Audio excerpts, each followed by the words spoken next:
Hola, hola. It's your girl Erica from America. Welcome to the Confidence Chronicles podcast. This podcast is all about helping you stand in who you are. Stop giving a fuck what people think about you. Start standing as your fully expressed self.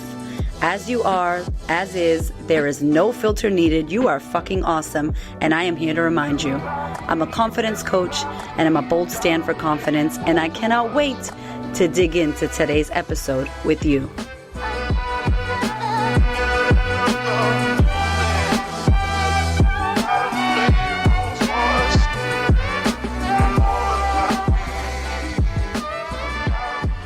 My love, welcome to the podcast. Today we have another incredible, I can't even use that word because it should be beyond incredible, guest, Samantha Gash.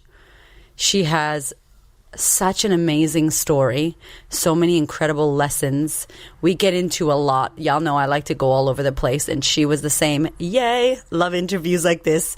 It's just a deep conversation where we went everywhere. We touched on so many things, but I want you to know about her because there's a lot that we didn't get to cover. And we've said we need to do a part 4, part 5, part 14 of the podcast. But Samantha Gash is an ultra marathon runner and social impact champion. She's an accomplished lawyer working for the largest international law firm in the world. She traded her high heels for running shoes and went out to change the world through highly collaborative social impact campaigns. With grit, unrelenting focus, and the willingness to create the next best plan in the face of chaos and change, she's created lasting impact. She's raised $1.5 million for charities such as World Vision, Save the Children, and the Australian Red Cross. She's a trailblazer in the endurance world. I love her because she's not a runner. She is an endurance athlete, this woman. She was the first woman and the youngest person at the time to complete the 4 Deserts Grand Slam. Listen to this, okay? One of the world's toughest endurance competitions that spans 1,000 kilometers across the hottest, coldest, driest, and windiest deserts on Earth. That's not all. With over 25,000 kilometers under her feet and years of pushing her mental and physical boundaries, she now uses running as a vehicle for social change through advocacy, peer-to-peer fundraising, and integrating digital campaigns. In March 2020, she launched Sam Gash podcast. So she's got a podcast now, and we laughed about podcasting and how we just do it in our car. We just make it happen. She's got an incredible podcast. She's a peak performing podcast that hosts adventurers, innovators, entrepreneurs, athletes, and artists.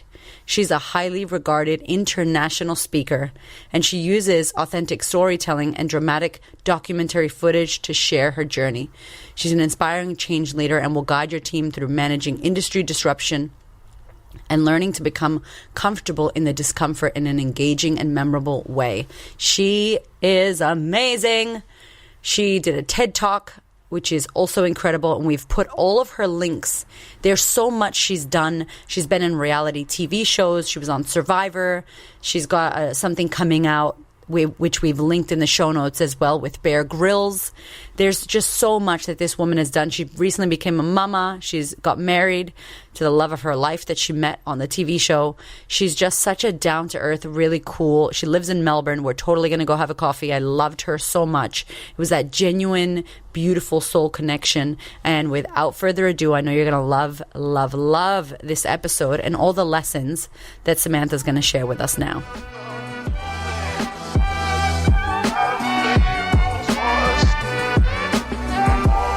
I am so excited that you're here, Samantha.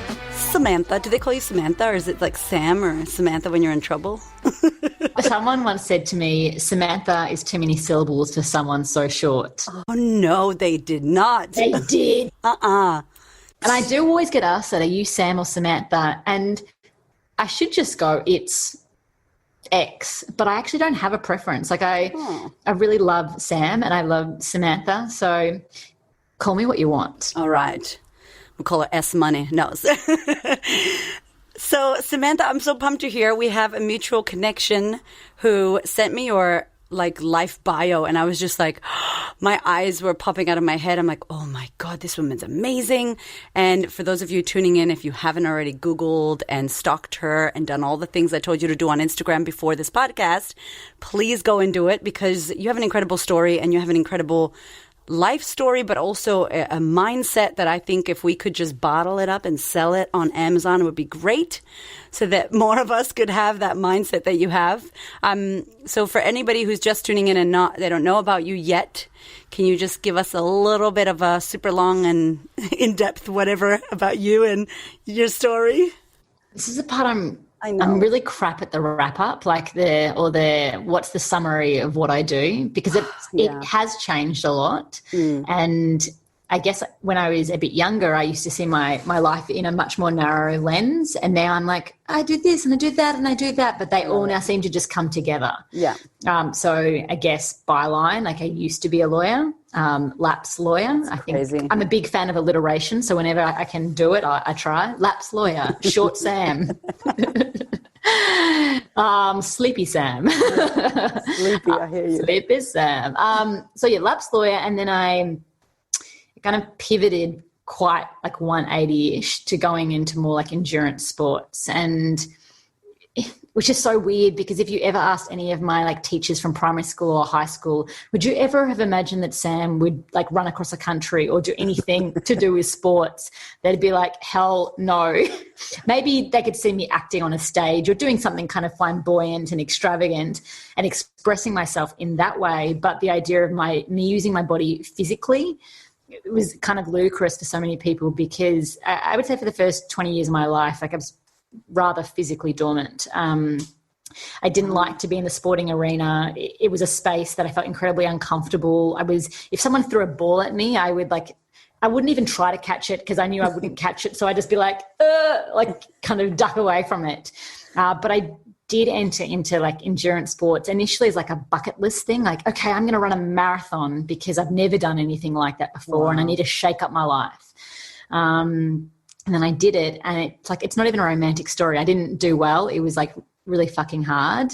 And I really wanted to quit, but I was very lucky that I had a girlfriend who was running with me at the time, and she just like made me toughen up, because she looked amazing, which it's never great to see someone look awesome when you're feeling like really shit. Like I feel like misery wants a crowd. And she didn't do that, but I kind of needed the tough girl attitude. I think sometimes in different pivots of our life, you go from needing the nurturer to someone who just kind of goes like, toughen up, like show the different version of yourself. And in that moment, she's just like, suck it up. We've got 10 Ks left to go. And I was pulled into that energy. And we all have the capabilities of having different parts of ourselves and having them shine at different points. And often it's the people that we surround ourselves with that can evoke that emotion out of us, which I always think it's so important to have like a circle of network who are really diverse. Yeah. And it's something that I've been cultivating through my life. I like the values to be the same, but I like people who, when I'm sad, I reach out because I need like compassion or empathy, and sometimes I need like the tough love and the, what I call like the armor of toughness. And, sometimes I want different things in the relationships that I have in my life. And she got me to the finishing line, or I got myself, but she pulled me along emotionally, and it just transformed the way that I saw who I was. I don't think I had really put myself in really uncomfortable situations. I was someone that would typically steer away from being in a lane that I was not familiar with. And I think it comes from the fact that I was bullied a bit as a kid. You can't see like my height, and even on my Instagram, no one knows how short I am, because like we wouldn't fit into the screen together. Like, but like I'm under 5. Your husband is so tall. Oh mate, like we looked huge. We looked ridiculous at the aisle. I should have been standing on a box. I love it. When they say I do now kiss, okay, like, jump, and he's like swooping down. Oh, but he's 6'3", I'm 4'11.5. You are 4'11". Oh my 0.5. gosh, 0.5. Give me the 0.5, girl. I'm a lawyer. I've got to be specific. I was bullied because I was quite short and I wasn't good at sport. And I just think sport's a really interesting world where a lot of your social currency is tied up into it, particularly in Australia. And so like it transformed. When I finished the marathon, I was like, well, what else am I not doing because I'm scared? And the reality was like, question. Yeah. And I think it's important to ask ourselves that, like, what don't we do because we create these bizarre reasons? And a lot of the times people go, I'm not doing this because I don't have enough time, or I'm not doing this because I don't have enough money. But I think the more interesting thing is I'm not doing this because I'm scared I won't finish, or I'm scared that people will laugh at me, or I'm scared of like how I will feel, and I don't know how I will feel. Oh. And what I have learned through now experience is like a lot of that is just like fake excuses. And the reality of it is like, I mean, I did, to jump again, like I did Survivor and I got made to look like an absolute nut job. Really? And I was called the controlling woman. Oh, that makes me angry. Oh my gosh. But I gave it to them. This is the thing. Yeah. Like they definitely manufactured this narrative, although, I mean, I'm sure there's a part of me who is quite controlling. Any woman who gets shit done is controlling. Yeah. You know, but I define myself in one soundbite. They said to me, how did you run across India? And I said, oh, I'm a control freak. And I shouldn't have said that. Like I should have said, you know, I planned for 2 years to make this happen. And then I did it. When things didn't go to plan, I kept saying, what's the next best plan? And I kept moving forward. But I described myself in one of the most negative ways that a woman can describe themselves. And they must have been like, eureka, we've now got her narrative. Oh. And to bring it into context, like when I said that wasn't great for me, like watching myself on TV being described as this control freak was so freaking embarrassing, but I survived. And so now what I can say is like going out of your comfort zone, even when it doesn't go to plan and it looks really shit, you're going to be okay. Like worse things can happen in the world. And for the most of us, like our worst case scenario is not even that bad. Yeah. Okay, so as you are listening, my mouth is open. I'm in love with you. I'm like, can we be best friends? I want to lick your face. I love you. I'm like, yes, everything you just said. And this could go for 55 hours. And as you guys can hear, like, there's so much. There's the running across India. First of all, there's the fact that you're a freaking lawyer and that I listened to the podcast with you and Sarah from Seize the Yay. And I was laughing like, oh my God, they're homegirls. Oh my God, they were both lawyers. What? And what you guys do now, like how crazy. But the fact that you went from lawyer to, what was it? What was his name? Bundy? Ted something? No, it's not the right person. Ted Bundy. That is not the right person, Erica. The man that you heard that it was like, say yes. Like someone that you heard that was like, say yes more. And see, you're not from Australia, so I'll give a little Australian culture for you right now. Hook me up. There used to be... I mean, he's no longer with us, but he's an actor called Bud Tingwell. So for your listeners who might be from Australia, he was on The Castle. He was on a lot of stuff. But when I was in university, I did a performing arts and law degree, and I was so lucky to be able to do this play where they brought 2 professional actors into our cast, and he was one of them. And he just was he was very relaxed, and you never would think that he was this professional actor with status and like success. He just was one of the team. But we were lucky that he once kind of talked to us and said, ask me whatever you want. And one of the people on the crew said, like, what's been like your method to choosing what to do? And he said, there's never a choice. Well, there is a choice, but the answer is always yes. Like I always say yes to everything that comes my way. Wow. And I don't 100% agree with that. But in my middle of my 20s, when I had said no so much based on fear, I was like, I'm going to enter a phase of my life where I just start to say yes. And I want to see what that looks like. And often I think in order to change our default settings, we almost have to go to the extreme. And so, you know, there wasn't like, I'll sometimes say yes, because I knew that my default setting would be I'll still say no a lot of the times. So I said yes to everything. I did like the wildest stuff. Like I went out into the middle of the Australian desert and I did like circus arts. I went backpacking in the US. Did someone ask you to do these things? Like, do you want to come do this? Kind of yes and kind of no. So yes, people ask, but because you've got the mindset of yes, people might drop an idea and you push it a little further in terms of your curiosity of the conversation is different, that they'll ask you because you've invited that opportunity. You like co-create something. Oh, they've created it, but you kind of like edge your way into it. I'm doing that. I'm coming. I'm like, oh, that sounds so interesting. Tell me more. Yeah. Oh, I've got these skill sets. Have you thought about this? But that's the thing. This is like this bumbling up of opportunities of, you create, they create, and you just do things that you never would have done before. And so like really for the middle of my 20s, I just explored the world, explored myself. But now I'm in my 30s and I'm a mum. The more powerful question that I have to say is when I say yes to something, I'm saying no to something else. And so I am learning now once again to say no.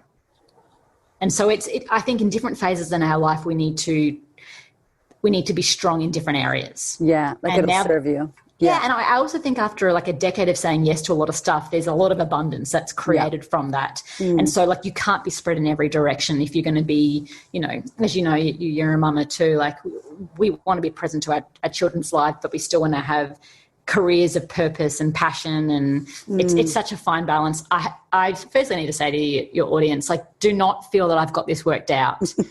Just because I'm like giving like ideas and thought processes, I fuck it up all the time. Yeah, but that's what I love too. Like that's what I love about you. When I heard I don't even know I've heard all of your story, because how could you tell all of your story in mini podcasts and your TED Talk? Like it's not all of you, but the times where you can share deeply. What I always hear from your work and from your Instagram and just from you, what I hear is like, I'm going to fucking go for this shit.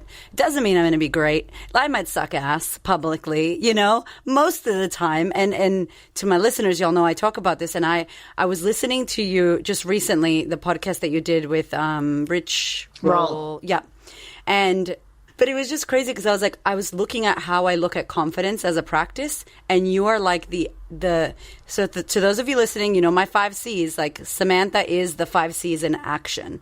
Like you are the framework that it's not some amazing thing. I just try to figure out how do we tell women how to be confident? Like it's like a yoga or meditation or running, and like you live it. Like you really live it. And most of it is you being fucking scared, not knowing what the hell you're doing. Fuck it up, get back up. Fuck it up, get back up. Like how can I get back up faster and not give a shit and then go again?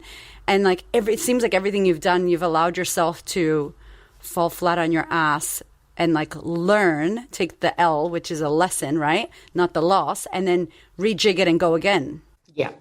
I think that's, well, thank you. I still think I am driven a bit by fear. Like I don't think that gets removed, and maybe that's not a bad thing. Yeah. It's being aware of, your skill sets. It's being aware of where ego plays a role. But, I'm really scared of heights, and I keep doing these adventure races where I have to confront my fear of heights. And I do training and I do whatever I can and I try and upskill. But then when it really matters, I fuck it up every single time. So I was recently, and I recently did a race. It's going to air as a 10-part series on Amazon Prime on August 14th with Bear Grylls. I can't say much because I signed an NDA, but there was a massive climb that I had to do.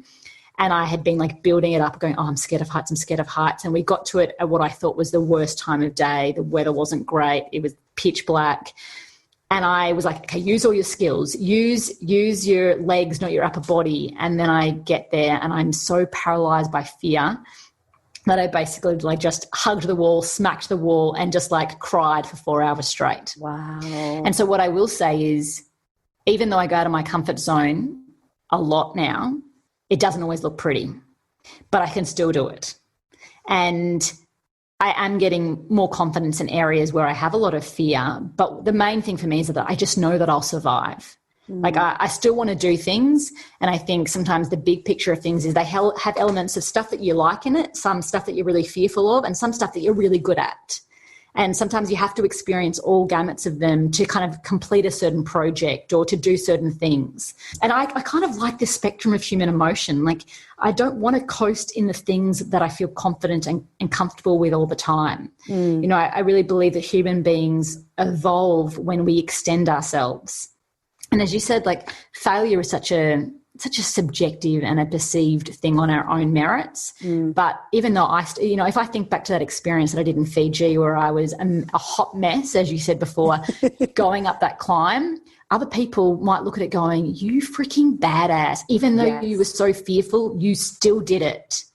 And in my head, as I was doing it, I kept thinking, I'm letting down my team. I'm taking so much longer. They're cold. It's amazing what goes through your own head when it's not working out. And, all I can say is you just got to keep moving forward through it. I think that's the part about you that when people listen to your stuff or when, even your TED Talk, which first of all, I don't know how the hell you said all that in 14 minutes and 25 seconds. Because I have to be honest, and my audience knows, I have shit stains in my undies thinking about a TED Talk. I want to do it so bad. It's like your run across India. I'm like, I want to do this TED Talk. Can I swear? It's going to be amazing. I go to the website and I'm like, oh my God, 14 minutes, 18 minutes. What the fuck am I going to say? And then I listen to you and your pace. And were you nervous? I was like you. That was a massive goal for me. Like I always, and I'm a speaker, but I was like, I want to do a TED Talk. And then I got asked to do it. And I was like, oh my goodness, I'm so happy I've been asked. Oh, holy moly, mother of earthly goodness, how can I do this? I've recently been analysing a bit of my default settings in terms of my styles of communication. And I've been looking at my biases. And I mean, we've all been asked right now to think about who we are and who we want to be in the world and how can we be better? How can we play a role in creating more opportunity, allowing greater representation across the board? Where can I be quiet to let other people shine? Like a whole lot of stuff. Yeah. And one thing I have noticed is I speak really, really quickly. And I was like, why do I speak so quickly? And I realized I do it because I sometimes don't know when I'm going to be asked to be told when to stop. And I'm quite small in stature, as I said, and sometimes I have to re-emphasize my stuff so many times for someone to listen to me. And I've seen it through practice, and part of it now is probably just what's in my head. Oh, I need to speak quickly. But I've been working, not obviously in this podcast, to try and slow down. and the TED Talk was a challenge for me because I have a lot to say. Yeah. But I sometimes know when you say too much, the information doesn't get effectively heard by your listener. But there's an arc and there's a story, and I'm not one-dimensional, and I wanted to show fear, I wanted to show strength, I wanted to show skill sets that people can take in, and I can tell you it was a massive process to get that TED Talk to the place that it was. And I remember before I got up on stage, I looked at myself in the mirror and I was shaking, I was visibly shaking, and I wasn't wearing a bra also. And really? And now everyone's going to be watching, go, shit, why am I wearing a bra? No. I know. And I did actually rub myself just for everyone on stage going, oh my God, don't with fear freeze up and give headlights. Most viewed TED Talk. Most viewed. Everyone go to it now. But it's a process. But anything that's worthwhile, I do believe struggle's a part of it. And I love what you say about suffering. Obviously, as a coach, I love the mind. I'm obsessed. I know I do confidence, but really I feel like I do the thoughts that we think and how we believe them and how we don't inquire and we just make the thought in action. We walk around as the thought, we wear the thought costume, zip it up, and we're like, oh, this is me, I'm this thing. And when you talk about suffering, when you talk about, you said in one of the podcasts I listened to, everything, you had this thing that was and I have felt that recently, through COVID and my business and shifting into something else, how you shit yourself, even though you think you've changed so much and you've done so many things and it's so different and you've shifted and you're like, I'm sorted now or whatever. I've overcome India. I've done this thing. And then you're shitting yourself for the next thing. And it's what's that feeling? And you've had that feeling so many times. How can you, I guess, talk to that feeling or explain it to anybody listening, how you complete something and you tick it off and you're like, I've got it. And then it comes back again in another thing. So, your desire to do a TED Talk, would you say it's because you want to share your passion and you're passionate about communicating your ideas? Yes, I'm passionate about story and what story can do to humans. Then let's extrapolate on the idea of passion. Yes. When you think of passion, what are you thinking? Shit stains in my undies. I'm prepared for this question. I listened to you talk about it. But tell me, I love what you say about it because it's true and it's not a normal way we think. Passion is oh, yum, I love it. I'm so excited. when I wake up in the morning, I look at myself and I go, I love myself sick. Well, and it's true. Like, obviously, for you to enter into a space that you say you're passionate about it, it comes from excitement. It comes from you, a true belief, and you think this is your legacy or your destiny, or I'm not meant to be anywhere else. Yeah. And when we think of that euphoria of it, I think we forget sometimes that, like, to really live in your passion means that it's not going to always work out. And we forget that. And so, like, all of a sudden you think you're meant to love every single day of this. And then when it gets a bump in the road or it gets hard, which, let me just tell you, of course it's going to get hard. Anything of a long duration, like, it's never going to be always smooth sailing. And so, you know, I share in, like, a lot of my keynotes that the Latin root of the word passion is pati, so P-A-T-I, and that means to suffer. And I just think a lot of humans these days, and maybe with social media and, like, the influencer world, we neglect this reality that to live in what we are passionate about, which means it's about endurance for the long run. It's not just spontaneous and in the moment. We're going to ride the ups and downs. There's going to be setbacks. There's going to be hurdles and challenges. And if you are truly passionate, you're willing to ride through that. You're not just going to quit when it gets super hard, because then you've got to ask yourself, were you really passionate about that thing?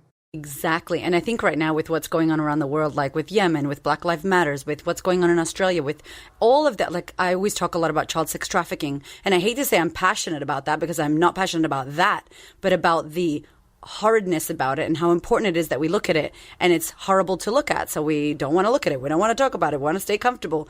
And it's crazy because I really believe that you're onto something that so many of us don't think about. It's like because you're a thought leader, right? It's like an idea that you're like, shit, when I heard you say that about passion and suffering, it's like, how are you really? Like, how are people in a crisis? That's how people are when they're in a crisis, or when shit hits the fan, or when you're in India, and all of the things were going on for you. And I would listen to the part about you, like, getting spit at and being in a terrible part of India. And for those of you that don't know, please, like, I can't wait for you to listen to, I'm going to tag everything in the show notes, you know, because, like, she's done so much and I really want you to listen, because it's really inspiring. But, like, you had a choice to just go, you said in the thing, like, I could have just given up or said, what's the next plan?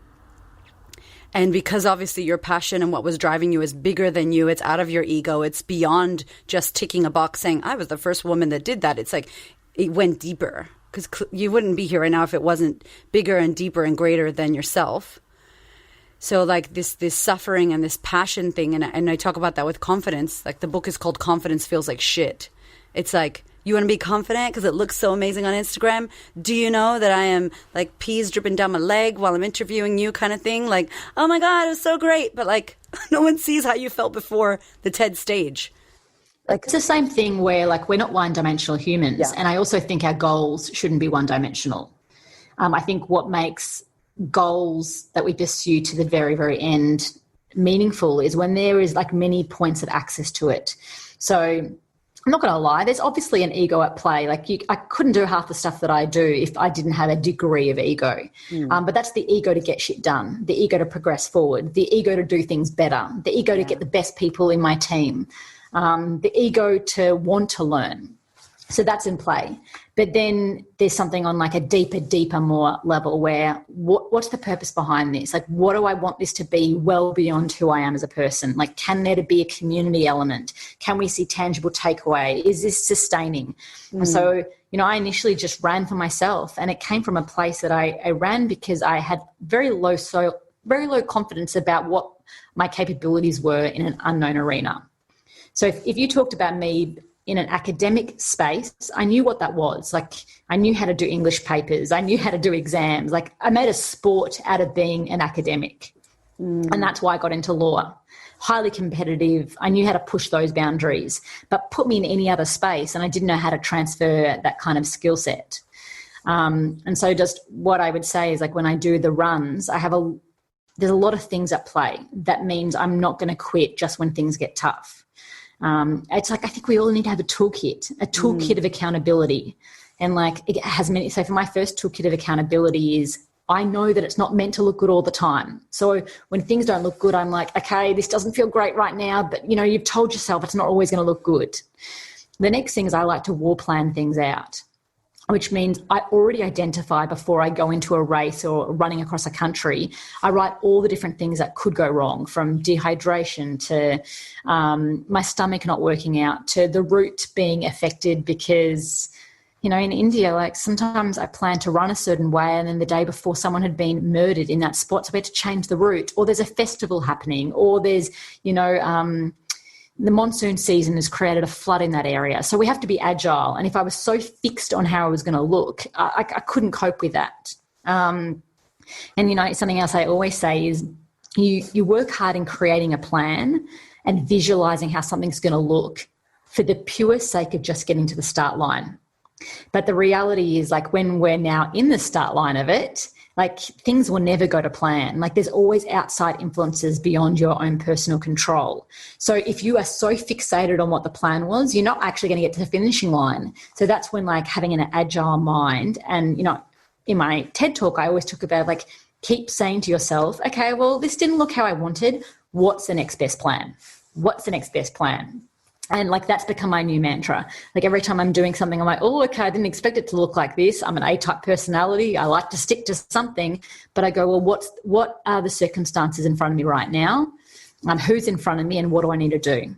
And that's kind of how I drive myself forward. It feels like such a deep, like, I love the saying, trust the process. What is that in you that obviously it wasn't a one-time thing, but what is that in you that you feel like maybe has created that, you know, not saying unattached, but like the detachment to the expectation and the end result? And now you're a mother, and we could totally talk about that as motherhood, right? But what is that? Like, how did that come about for you, do you feel? Well, it's a series. I think it's the first time I did something when I didn't know what it would look like and it didn't look great, but I survived. That was like a confidence booster that I can play in unfamiliar settings. And not just maybe cope, but maybe thrive. And the more, all you need to do it is to do it once, to realize, oh, I'm bigger than what I thought I was. I can be better than what I thought I was. I can be broader than what I thought I was. The more times you do it, it's just like, I'm going to say, like, I don't like to struggle. Like, I don't always want to, like, hurt. I don't always want to be, like, in pain and agony. But, like, when I have to be in it, I know I can move through it. So I am actually quite conservative, just despite the things that I do, but I'm very chosen that I want to continually expand my horizon of my, like, possibility. And, like, talking about motherhood, well, people go to me like, how do you run across the country? I'm like, how do you raise a child? You talk about, like, uncertainty, like, that is the epitome of what being a mother is. So, like, the reality is, I think, like, every mother in the world could probably run across a country. You know, I did it for 77 days and it was really hard and I believed in it. But I also have people always saying to me, I could never do a half marathon. And I have two things to say to you. Do you want to do a half marathon? And have you tried to do a half marathon? And every single time people say no to both things. And I'm like, well, mate, like, you've got to at least say, you know, you've got to want to do it to give it a crack. And you've got to, like, try it to also see if you're going to get to the finish. Incredible, because you think about it too, like, you don't ask yourself, do I want to do that? Like, what am I actually striving for? And is it to please my father, or is it to make my teacher happy, or is it actually some shit that I want to do? And it's, motherhood is a whole nother thing. Like, I need to have you back for that. It's a whole nother podcast. But I love, like, I listened to your story about India and going to India. And would you say, out of all of the runs that you've done and the experiences, that was, like, the biggest mofo? Like, was that the whole shit? Like, looking back now? They're all hard because they're all a reflection of where you are. So the first one I ever did, I had no point of reference. So it was like when I did what's called the Four Deserts Grand Slam in 2010, it was 4 250-kilometre, you know, desert ultra marathons, the hottest, coldest, driest, windiest deserts on earth. And you're carrying everything that you need for those races on your pack on your back. I literally looked like the tortoise shuffling across the desert, you know, not attractive running form in the slightest. And that time I was like, that's the biggest thing I've ever done.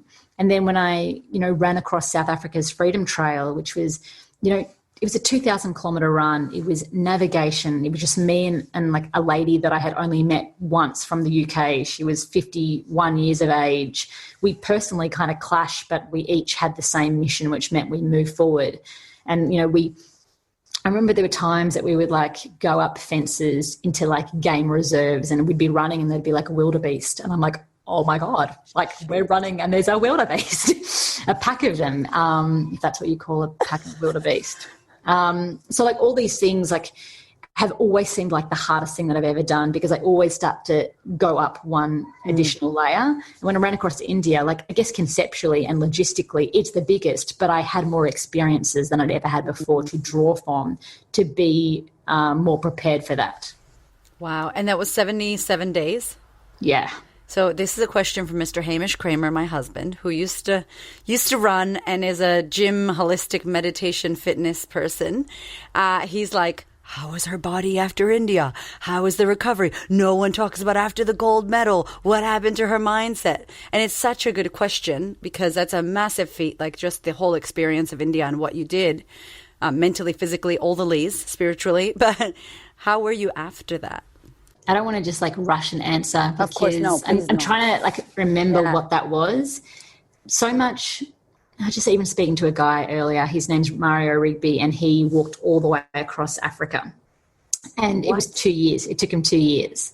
And so like I asked him a very similar question, like, what is it like when you get home? And he's like, it took me a year to kind of mentally recover from it. And he goes, I was in like the depths of depression. Yeah, wow. And then I said to him, and I think it's true for myself, like you spend so much time planning the expedition. You spend so much and you prepare for all the challenges and then you live those challenges, but you had thought about them beforehand. You never actually think about how hard it's going to be when you get home. In fact, you kind of think it's going to be this amazing, like celebratory moment where people really cared about what you did. And you get home and everyone's just been living their lives and you've been living a transformative experience. Mm-hmm. You haven't been thinking about the next day. You've been like really in the moment, and you've been in the moment because it's what's required to survive in that. So it's very intense and it's quite on a cellular level, it's very deep. And then you're like, people are just, they're kind of the same, but they also don't care as much and they don't want to hear about it. So there's no space to what you've done. I think the first time I came back from an expedition, I really felt that quite palpably. But this time when I came back, I was like, I worked my butt off for 2 years to get to this start line. I lived and breathed every single moment of it. I have no regrets. And I also am happy to be home and into the next chapter of my life. But that has come through experience, and it's come from me going, and it's the same as I say it as a mother. You know how sometimes I miss the baby stage, and I go, if you are living in it every single moment, you know, whilst you might have liked it, like you didn't miss it. You were there. I feel like I live experiences fully now. And because of that, I don't have what they call in the running world as post-race blues. I know this is like my way of life. I also know I can create another adventure. And I think people feel depressed after they do these big expeditions because they're like, well, my identity was attached to that, and who am I now? And I'm a different person than I was when I went out on this. And I think I've just lived what I consider like the 4 seasons of life that I go like, I can have that again if I choose to have that. I'm not someone that feels FOMO. You know, there's always a lot of opportunities, whether you create them or you're asked for them. And like, they're often going to clash. In fact, they always clash. The great opportunities always have to be on the same dates. Yeah. But I'm like, I make my choice of what I'm going to do and I want to be there. And yes, I might have wanted to do that as well, but I want to be here. And it was my choice to be it. So when I finished these expeditions, I like really let recovery happen. I pushed my body so hard for 77 days, but the realistic nature was I spent 2 years prepping that expedition. To pull off something like running across India, well, the way that I choose to do it is I'm like highly obsessive. And this is where I used to maybe describe myself as a control freak. I thought like the obsessive nature was controlling, but I was obsessive because I lived and breathed India. Yeah. I lived and breathed being present, and I lived and breathed every complication of that project. It's amazing. It's what I do to do these things, but it's actually quite tiring, and it can be sabotaging in other aspects of my life. And so when I get home, I'm conscious that I need to like let the pendulum swing like pretty aggressively in the other direction. Yeah. Physically, mentally, emotionally, spiritually, it's critical. But now becoming a mama, it's so different. Like I learned to have like my feet in like both camps. Like I have moments of single-minded focus, But like you sort of said, where I had to like speak to my husband, like I have to extract myself because I do feel a responsibility, not just for me living in my passion. You know, I have to be, I'm always going to now be a mother. And that's something that I love to be, but it's like something, it's real.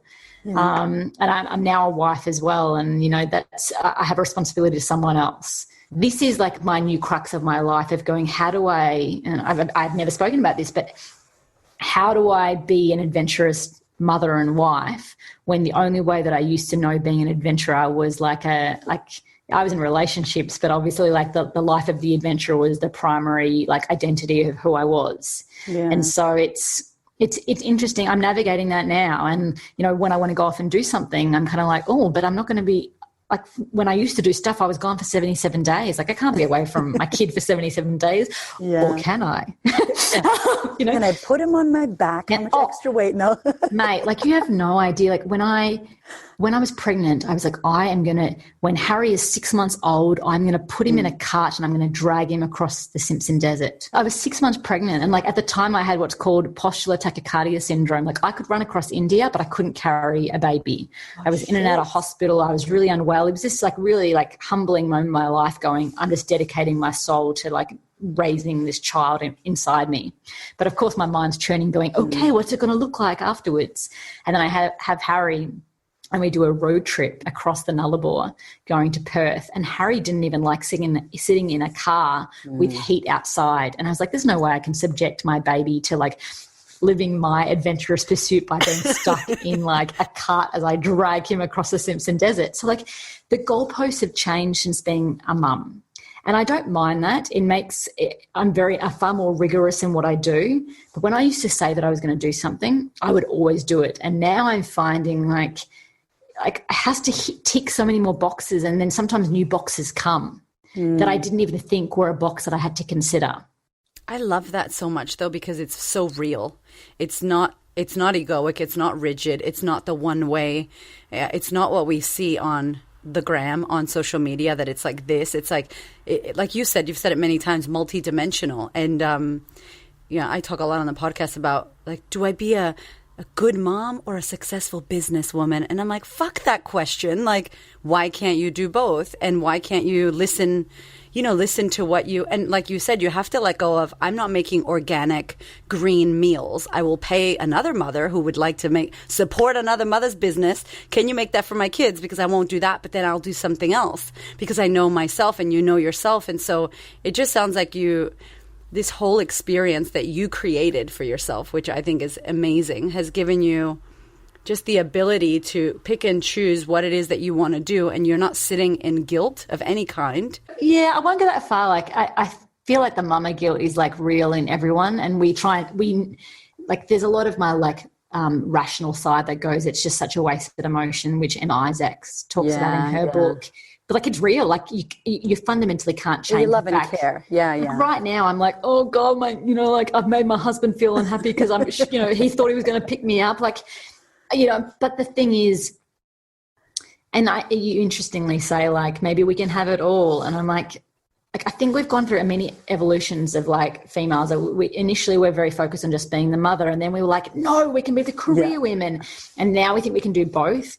And I'm now sometimes, and I live that. Like Harry was 6 months, when Harry was 6 weeks old, I took him on the road all around Australia, all around the US, all around India. Wow. On speaking engagements. He did over 100 flights in his first year of life. Shut up, Harry's passport is off the chain. I was like, I can do everything. Yeah. And now I'm like, was I just like on like some kind of weird drugs that whole time? But you do what you do in the moment, and then you reflect on it and you go, how can I do this better? You just have better choices now. And Miss Emma Isaac with her amazing home birth made me want to think about, do I have another baby? I'm like, my husband's like, dude, stop watching Emma Isaac's home births. It's just so good because I feel like everything you've went through, like this super seasoned, I don't know if you eat meat or not, but if not, a piece of broccoli. You're like a very seasoned piece of steak. Like it's like all the seasonings, all the things that you've been able to take in and create now, and just the clarity and the experience that you have to hand down to your son and to give to the people that follow you and listen to you. Like you have a ridiculous amount of resilience and amazing story to tell. Like I'm so happy that you are doing a podcast, and I hope that you do a book or something, because it's just really great. I believe like your story is impactful in its own way, and the people that get to hear you. And I'm so happy that you're tuning into this. We're popping all of her TED Talks and all of her links below. I just feel like you have this different view that many of us may never get to see, but we can live through you. And there are beautiful lessons that I have learned myself just like hearing you. And I'm just like, fuck. Yeah, and my like greatest advice to people is to just live, like, and in whatever way living means to you, and then also going like we can completely change what we thought we were going to be doing. And I think like the evolution of like who a person is, like I never thought I'd be a sports person. Like when I was a kid, like I only saw myself as being, in performing arts or maybe as a lawyer, and then I completely pivoted that. And so like with each new experience that you have, you can draw from those experiences in the next things that you do. And so, but we then also have like overdose of opportunity fatigue. Yeah. Which can pull us in many different directions. And that's where we go back to, okay, if I'm saying yes to this, what else am I now saying no to? Yeah. But you know yourself too. Like now you know what's like Harry's important, your husband's important, your health or whatever's important. Like these things are, you kind of get your little unit together, and then I feel like you come together. And I love that you said too, like you had great teams around you that you built or that you reached out to. And it's the same. Like my husband runs a business. I run a business. No business is more important, but he knows my passion that I'm willing to suffer for, but how much?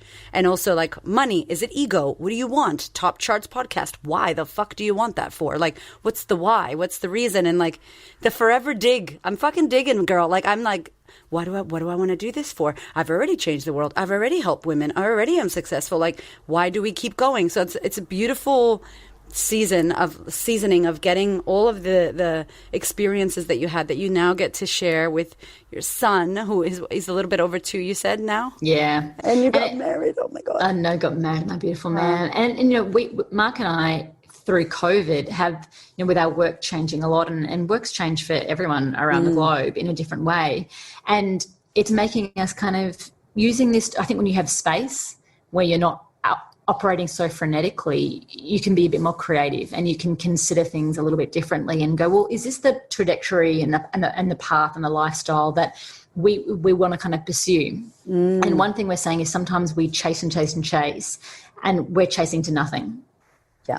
I love that. That's a deep question. Well, it is. And I'm obviously in like one of those reflective kind of processes right now, but I think we all are. Like, yeah. Work has changed.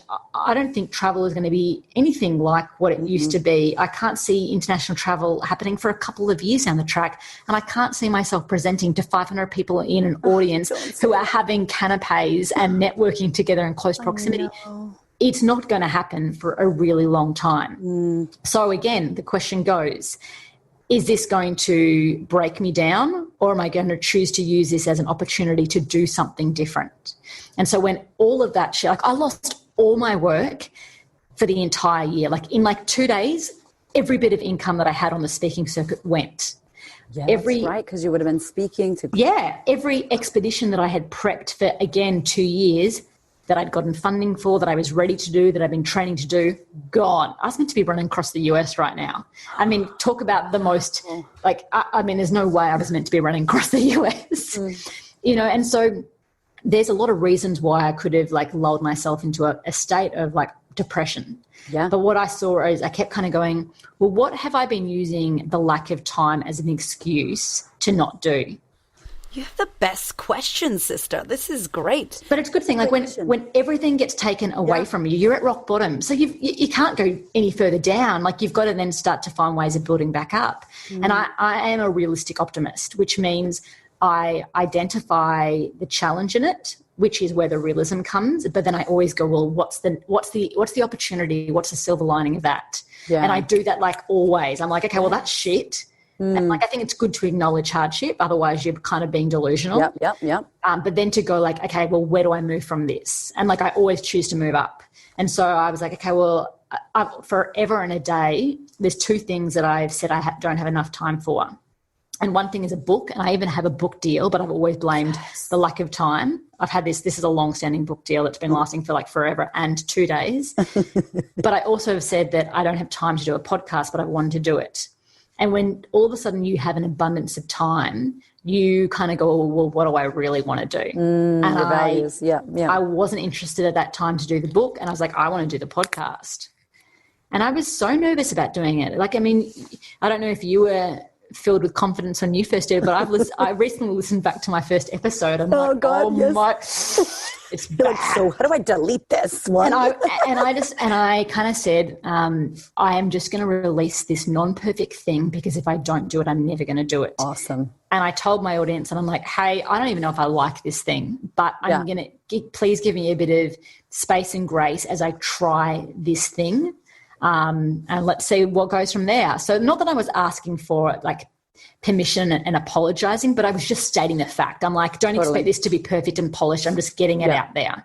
And I've learned along the way. And like every single time for the first couple of episodes, I changed the intro, because I did that. how can you know at the beginning what you really stand for or what space you want to create? Like anyone that goes in with something that's so rigid that doesn't think that they can evolve, I just think you're not being true to yourself. That is a life lesson that you just dropped, though. Like, how do you know that you're going to be a lawyer? How do you know that you want to go to that college that you got brainwashed that you told you that you should go to? How do you know that, like, that is a life lesson? And I love that I feel like how you do one thing is how you do everything, which is one of my like favorite quotes, because it's true. How you show up in one way is how you show up in everything. And similar to, I did the same thing. I'm like, I need to get this shit out, you know? And we were in like the worst financial place we'd ever been in our life, had a second baby, bought a Volkswagen Tiguan. I don't know what we lived in Fern Tree Gully at the time. I don't know what we were thinking. And it was like, I'm not going back to corporate. Fuck this. I'm listening to Gary Vee and I'm going to do this shit. And literally it was like, I'm going to do it in my car. And I still do it in my car. And we talked about the car situation. I'm driving my kids around. Do you do the video in the car, or you're like... So I did do video in the car, and then I had all the people. But I love when people are wrong about me, and they get to be wrong about me every day, and I get to be me. So I did do the video in the car, and then I was just like, fuck the video. I'm just going to voice memo this thing. And like my podcast lady, who I take it serious, when she's like, you're number 6 in Australia. I'm like, oh, fuck. Okay. Oh, okay. We should take this. Okay. Let's talk about this podcast situation, because it's actually incredible. And the fact that you can connect with so many people. But I love what you said, because I listen to my old ones. I hate when people I hate when you guys repost my old ones, by the way, with my ugly artwork that I did myself in Canva. I'm like, oh my gosh, the old podcast. But like, your heart was in it, and you were raw and real and said, hey, this is not going to be perfect, but I want to be of service. And if I keep sitting on perfect, this shit's never going to go out. I think we're in a really interesting time where people are quite forgiving of you starting with a high level of imperfection. Yeah. And as long as you learn on the fly. Yeah. So I think people are fascinated and really supportive of people giving stuff a crack. Yeah. And they love to, it's like they see themselves in you as well. Like, when we've been chatting along this whole podcast, like secretly I'm sneezing and I'm scratching my nose and I'm farting and all the things, right? And I was like, who cares? Like, I think I really feel like the perfection just erodes our connection, and the social media and all that, and the vulnerability of seeing a human and you sharing your story and how it wasn't perfect and how you fell down and got back up, and, you know, how we podcast in our car, and just to get the information out. I think people start to trust us because they see themselves in us, and they're like, oh, she's like me. Like, she gets oily roots and dry ends just like me. And it's like, yeah, girl, like dry shampoo, you know, like, you just like, we have so many things in common. The old version of inspiration is just bullshit. Yeah. Like the idea of someone being so attainable where their life looks perfect. And when people thought that was inspiring, again, we're in an era where people just love like this imperfect hot mess, exactly as you described it at the beginning. Someone who's willing to go like, you know, I wake up and like the house looks a mess and I'm trying to get to work and I'm getting my kid ready and I'm sometimes late for a meeting. And I think COVID's also been this interesting thing because people have been working from home, and the professional world is having to be a bit more lenient to their views of what professionalism was, because now the bosses have got their kids in the background of the Zoom meetings and they're like, oh my God. Like, is your child in their undies? Like, what? Yeah. What? And they're like, oh, this is how women have had to always do it. Like, we have to work, you know, like sometimes someone goes to me, you send late emails. And I'm like, yeah, because I can't get my kid down to 10 p.m. and this is my only window to do something on my own. Yeah. Yep. And so for me, it's become, you know, there's been a lot of shit that's happened with COVID, but also it's been like this taking off like the mask of perfection that we thought we used to have, and now we're going, actually, real life is real life. It's messy, it's uncomfortable, it doesn't always look pretty, and the majority of us are now having to be forced to work in that world. And I'm just saying, oh, thank goodness it's not just me. Yep. Like, I'm in my pajamas right now. I don't have a bra on, so that's good. My bibbies are airing out. But it's so good. It's so good because then you see the humanness. Like, we are human. We cannot get it all together.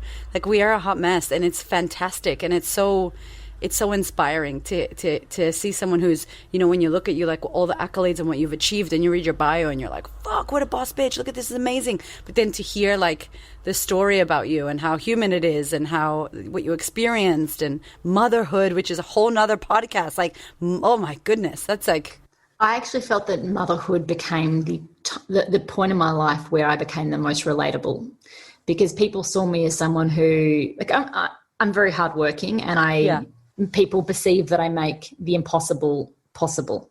You know what I mean? Like, I do feats of endurance that no one would have ever conceived. Yeah. And I'm like, well, that's why it's possible for me, because I conceived it and I gave it a try. And so when I became a mum, and particularly when I got sick whilst I was during pregnancy, and then everyone was going, are you missing running? And I'm like, mate, like, I can't even walk out of my house. Like, am I missing running? No. Like, I'm like, did you realize that a Great Dane made it a toy poodle, and it's like really hard for the toy poodle to hold this? Like, and then all of a sudden women were like, oh, like, I get this. Like, you know, so many women in the world have a child. So it was this like access point. Like, you've had a kid, I've had a kid, and you're still trying to do this stuff, and you're not showing it as perfect. You know, but you're still trying. And I think that's the point of difference. A lot of people, when it gets hard, when they're going from something that they do know to something that they don't know, when it's really clunky in that middle, that's where people like to give up. And I question and challenge you to not give up in that space, to just try a little harder and to see what it looks like on the other side. And you might not like it, so maybe you don't try it there, but you can try it in another arena later on. You challenge so much in such a good way of like what's possible for me when I listen to your story, and someone like Emma as well, who does those things that you think, air quotes, or you've been told you can't do. You can't take a newborn baby to Los Angeles, Emma. Like, to go meet Sir Richard Branson. Yes, I can. You know, like, you can't take your child to 100 speaking gigs around the world, you know? And I will say, like, when I got to those places and I have my child with me and I'm about to go up on stage and I hand my baby to the AV person going, be back in 55.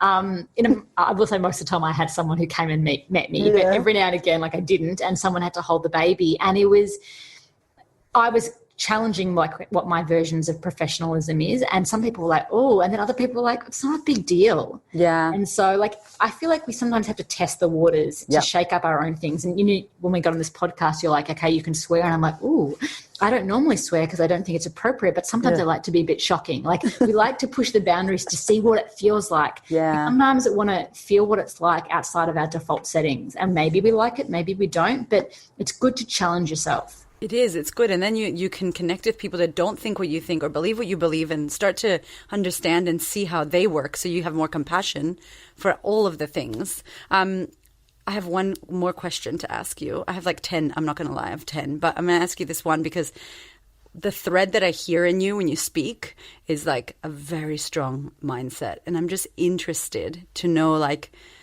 what – did you see a coach, a therapist, mind training? Did you go to like courses? Like, how did you develop like that? I feel like you have a solution-based, like you said, like you're a realist optimist, but like, okay, that's fucked. What else? Like that. How did you develop that kind of thinking or mindset? I mean, there's probably a part of it how I grew up. Even though like none of, you know, a lot of the stuff where you can really see that display itself is in now my sporting world. But my parents aren't sporty at all. Like, my dad had polio, didn't do sport. Mum, like, never run a day in her life. But the way I saw their work ethic when I was younger, like, they just didn't stop. They often tackled things in different spaces. Like, mum was a nurse, and because she still wanted to be a very present mum during the daytime, she would work the night shift. And so it's like she didn't sleep for 13 years. You know, so I saw that they always found another way about it. Like, they didn't close doors. They tried to find how you could open another door, even if it was looking yucky. And so I grew up going, that's how it's meant to be. But then, I feel like your mindset becomes stronger when you really believe in what you're doing. So I will be honest and say, like, I don't like cooking. So if my mindset's not particularly like resilient when I'm cooking a meal and the meal doesn't go to plan, like I remember once when Mark's like, I want you to cook. Like, I want you to learn how to cook. Not because he's like, woman, get in the kitchen, but because he's like, like maybe you should learn a new skill. And so I made this slow cooked dish. I put all this love and effort and time into it. And like, he didn't like it, but he wouldn't say it, but didn't have many bites. And I grabbed the pot and I threw it in the sink, and I'm like, fine then. And then I've really like not cooked since then. Never cooking again. No, never cooked again. So like, there's clearly not resilience in my mindset to cook because I don't give a crap about it. Yeah. And that's why it's good to know what you care about. And I think you only know what you care about when you experiment. You can't know what you care about often in isolation, going abstractly, that concept of running or podcasting or gardening or cooking. It sounds theoretically that it looks really great. I'm going to be passionate about that idea. You're not passionate about ideas, you're passionate about the reality of living it, And so once you know what you care about, that's where you build your mindset of like your care factor. And I do also believe you can't care deeply about every single thing, otherwise you just will never make everything happen. So for me, it's like what I care about. I do the research, I make myself accountable, I pull good teams together, I make sure I have a good purpose behind it. Like, it's multi-layered. I structure it in a way that it like connects with like every part of who I am. And so then when I go into battle in that space and it doesn't work out, like, I know why I'm there. You like need like 10 online courses and like master classes, like learn how you think. I think it's so interesting. Tell us, how can we find out more about you? And do you have anything that's coming up that we can look for, check out?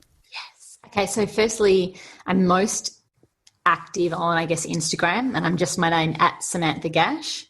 My website is probably like the portal to find different stuff. So which is samanthagash.com, and on that I've got a podcast page. My podcast is Sam Gash Podcast, and I guess what I've loved about that, and I think you love it too, is flipping the coin and creating the space for others. And yes, obviously the guests that you choose, like, there's this point of connection, but if you've noticed, we have not spoken about running. I know. Like, I'm a runner, but we don't speak about running. It's so and like weird. People, and like to your guests, like, people aren't defined by the things that they do. It's about what they believe in and their values, and like, and the experiences that it creates and the people that they connect to. And that's why, like, everyone that you have on your podcast is tied to you in some way, even if what they do is completely different to what you do. Yeah. And so that's why I've been loving the podcast journey, because it's allowing me to like just like listen and like absorb and take in. And it's been a really interesting experience. So that's why like that had some pretty cool guests. Actually, I'll get you. I want to flip the coin. I want you to come on mine. I loved your podcast, but isn't it nice to not have like, when people ask me, can you send me questions? I'm like, oh no, we are going to chat. We're just going to go. And it's not like you don't prepare. I've been listening to all your stuff, but I'm like, I just want to like get into your brain and have a coffee with you over Zoom, Well, and I know how much work it is. Like, if you're like me, like I will, there's probably people on this podcast who are like, I'm thinking of a podcast. I probably spend 15 hours on an episode. Yeah. And everyone's different. Some people go in there like really not knowing too much, but like, I'm a lawyer by trade, so I'm like I'm obsessive. So I love to know my stuff, but then I love it to go in any direction. I love that. That's the best way to be. Yeah. That is life. Prepare to the nth degree to get to a place that you can just let it rip. Did you hear that, Harry? Your mama is throwing down the lessons. He's going to be such an amazing child. And then your husband is ex-military. I'm ex-military too. My kid's probably going to be a gamer or something like that, because like, he's going to revolt against the parents and go, see ya. Like, see, I'm going to do my own shit. I'm going to sleep until 1 p.m. in the afternoon. Who's running? Not me. Not doing it. So the podcast, which is amazing. Sam Gash podcast. And what's coming up next is, I guess, that 10-part series on Amazon Prime. But like anyone if anyone's ever done anything with TV, and don't think like I'm a TV whore or anything like that, I've just done a couple of weird things. You never know how it's going to be edited, and you don't even know if you're going to be in it. But you can watch it and go, holy crap, that's Sam climbing up that thing. And like, she really didn't do a good job. Brian for 4 hours. Oh my gosh. See, that's another thing, TV. Like, you guys, this woman you've lived so much in your young years. You do not look 30. I thought you were like 24 years old. I'm 35. Oh my gosh. I'm 37. I just turned. When's your birthday? Your birthday's coming up October? October 14. Feel free to send me flowers, people. I will. I'm going to send you a cup with a middle finger on it. It's my thing. Oh, I love you. You're amazing. I feel like I've been talking to a girlfriend, which is so cool because I'm just meeting you now. Thank you for being here. And to everybody, please check the links in the show notes and tag us because we want to share. We would love to know what you thought about this episode. What hit you? We spoke about so many amazing things, but what was your big takeaway? And follow and stalk Miss Samantha in a healthy, lovely way. Go leave her and I reviews on our podcast, please. And thank you once again, my love. You're amazing. Thank you for having me. I love it. My darling, we are in wild times right now. And in order for you to manage your mind and boost your immunity and be level-headed instead of panic, I want to invite you to consider online training, to consider joining a community, a sistership where you are going to be held, where you're going to be supported, where you have a safe space to unravel. And with all this time at home, you can actually better your life and work on yourself. Good news as well, I have now done a 12-month payment plan for the online sisterhood. So many women right now are experiencing trouble with their finances, losing their jobs, being single mothers, not knowing when their next money or paycheck is going to come from. And we are navigating that with our current sisterhood members. We are working with every woman that we can in order to support them in these tough times. And I hear you out there saying, I'd love to join the sisterhood, but I can't afford it. I can't afford 6 payments. So what I've done is made it a year-long program. It's a year-long program with a year-long payment plan. I really, really want you to consider if this is the time for you to join the sisterhood and work on yourself. It is available to you now. Let's do the damn thing. Thank you so much for listening. I so appreciate your ears, your time, your energy, and your attention. Please do me a favor and head over to Apple iTunes, subscribe so that you don't miss an episode, share this episode with a sister who you know needs to hear it, and if you feel called to, leave me a review. I'd love to know what you think about the podcast. I'd love to know how this information is helping you change your world. Thank you so much for being here. I know that there are many podcasts you could listen to, and I really appreciate you listening to mine. Have a gorgeous week, honey.